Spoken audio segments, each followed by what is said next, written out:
Assalamualaikum warahmatullahi wabarakatuh. Perkenalkan, nama saya Nisa Delovena Angelita, NIM K451903 dari kelas B, Pendidikan IPA 2019 dari Universitas 11 Maret. Di sini, pada mata kuliah Teknologi Pembelajaran, saya mendapatkan tema IT dan Literasi Sains, di mana saya akan mempresentasikan tentang judul presentasi saya yang berjudul Metode Literasi Sains Siswa dalam Menunjang Pembelajaran Abad ke-21. Simak terus videonya ya.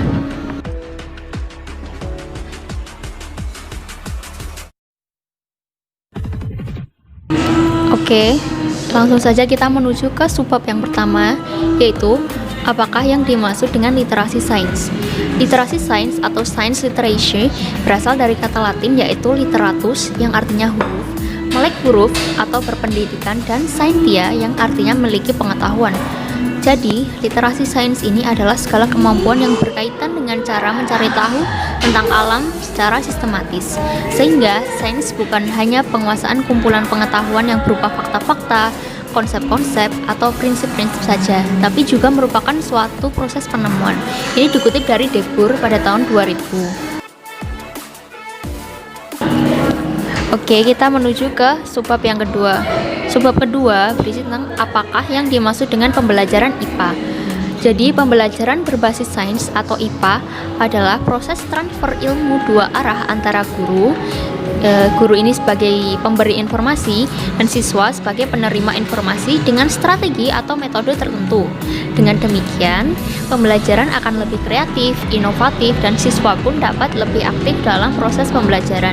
Dikutip dari Pratiwi, Sari, dan Aminah pada tahun 2019. Oke, pada subbab yang ketiga, tentang apa saja faktor yang mempengaruhi rendahnya literasi sains di Indonesia.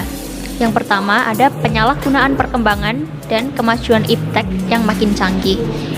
Yang kedua, kebiasaan baca yang belum dimulai dari rumah. Yang ketiga, sarana membaca yang minim. Yang keempat, kurangnya motivasi untuk membaca. Dan yang terakhir, sikap apatis dalam mengembangkan pemikiran yang kritik. Hal ini dikutip dari www.educenter.id. Oke, kita sudah menuju ke subbab yang terakhir, permasalahan yang terakhir, yaitu tentang bagaimana pengaruh information technology atau IT dalam meningkatkan pembelajaran. Sebelumnya, saya ingin menjelaskan bahwa tingkat pencapaian literasi sains di Indonesia yang rendah ini menjadi salah satu landasan empiris terciptanya kurikulum 2013, di mana terlihat jelas literasi sains melalui pembelajaran inquiry ilmiah, sehingga siswa mampu mengkonstruk ilmu pengetahuannya sendiri. Lalu, information technology atau IT ini dapat diartikan sebagai seperangkat alat yang dapat membantu manusia dalam bekerja dengan mengakseskan informasi dan juga melakukan tugas-tugas lebih cepat, lebih luas barangnya, dan lebih lama penyimpanannya. Jadi, fungsi IT di sini untuk menunjang tentang angka literasi sains di Indonesia yang cukup rendah. Oke, kemudian saya akan menjelaskan tentang langkah-langkah dalam menyimpulkan data. Ini dikutip dari Hernawan pada tahun 2017. Yang pertama, membagi dua kelompok kelas, itu kelas eksperimen dan kelas kontrol. Yang kedua, melakukan penelitian dengan metode R&D, yaitu penelitian sebelum dan sesudah diberi perlakuan. Yang ketiga, ada menganalisis data pertama, yang data R. Ini bisa dengan membuat tabulasi data. Yang kayak benar itu dinilai 1, kalau salah dinilai 0. Kemudian juga bisa menentukan nilai melalui tes pilihan ganda, di mana 0 sampai 100 dengan rumus nilai sama dengan banyak jawaban dibagi banyak soal dikalikan 100. Kemudian yang keempat, dapat melakukan hipotesis pada pretest yang sudah didapatkan melalui uji normalitas dan homogenitas. Dan yang terakhir, yang kelima, itu memberikan post-test guna membandingkan dengan perubahan data pada pretest.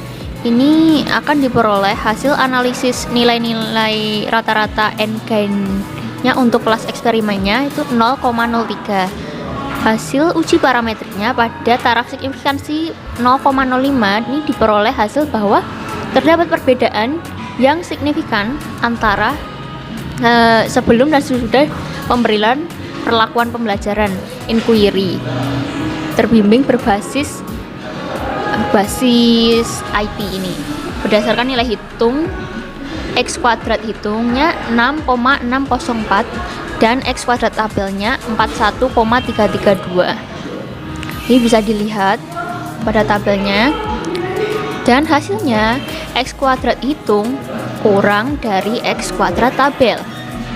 Hal ini berarti penerapan model pendekatan inquiry terbimbing berbasis IT dapat lebih meningkatkan kreativitas dan hasil belajar dari hasil belajar dibandingkan dengan penggunaan pembelajaran konvensional atau tradisional. Ini saya mohon maaf karena adanya keterbatasan informasi dalam sumber jurnal yang saya dapatkan. Jadi ya maaf saja, cuma bisa menyajikan seperti ini. Terima kasih. Wassalamualaikum warahmatullahi wabarakatuh.